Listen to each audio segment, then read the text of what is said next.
You want to have only 10, maybe at the most 200 people who say they do the same thing. That makes you less interchangeable.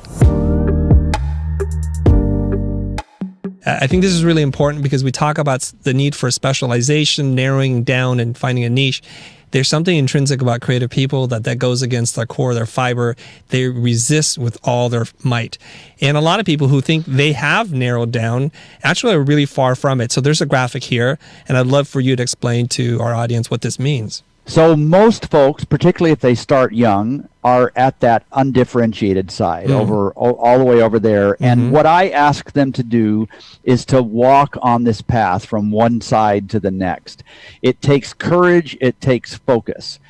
And you want to keep walking until you get to the point where you have the optimum number of competitors and prospects. If you keep walking too far, you run out of opportunity. But if you don't walk far enough, then you're too easily interchangeable with other firms. So the book talks, and it gives specific numbers, which I can get into if that interests you, that gives people guidance about how far to walk on this path. So you're walking towards a more specialized position. You're watching the light, and it turns green at a certain point, and it stays green until you keep walking, then it turns red again.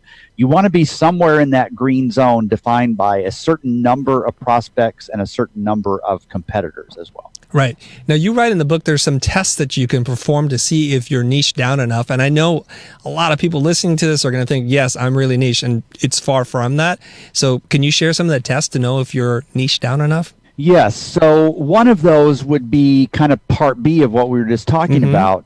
How many other people are saying they do the same thing you do? So the classic mistake there would be to say, yes, I'm a branding specialist, as if that's really, really unique, right? Or nowadays, the new version of that is I'm a storytelling specialist or something like that. So look at how many people are claiming to do the same thing you do.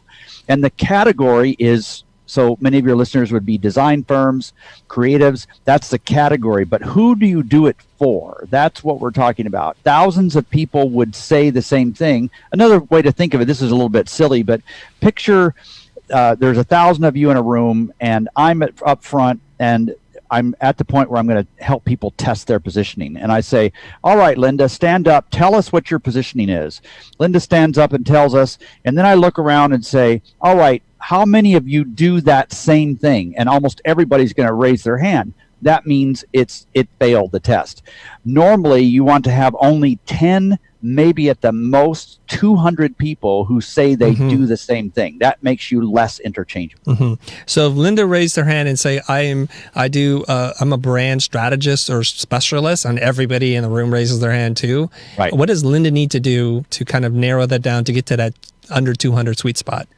So Linda has one of two choices in front of her. She can either choose to specialize in a vertical. That means she might focus on a particular industry, or she might focus horizontally, which means that she focuses on a particular demographic or target.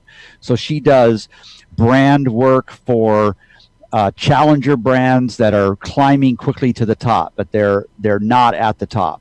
Or she does branding work for firms that reach the elderly or millennials. Those are the examples of horizontal positioning. So she has to choose between vertical or horizontal. I think you also talked about is it the 30-mile test to see if you're easily replaced or not? The world would Googleize this, right? So before Google came around in the late 90s, you had a protected marketplace. And so you weren't worried about people coming in from somewhere else. Like if you're in LA, you weren't worried about Phoenix firms taking your work. But the world became Googleized, and now Phoenix firms can do work for LA clients. The good news is that LA firms can do work for Phoenix clients too. So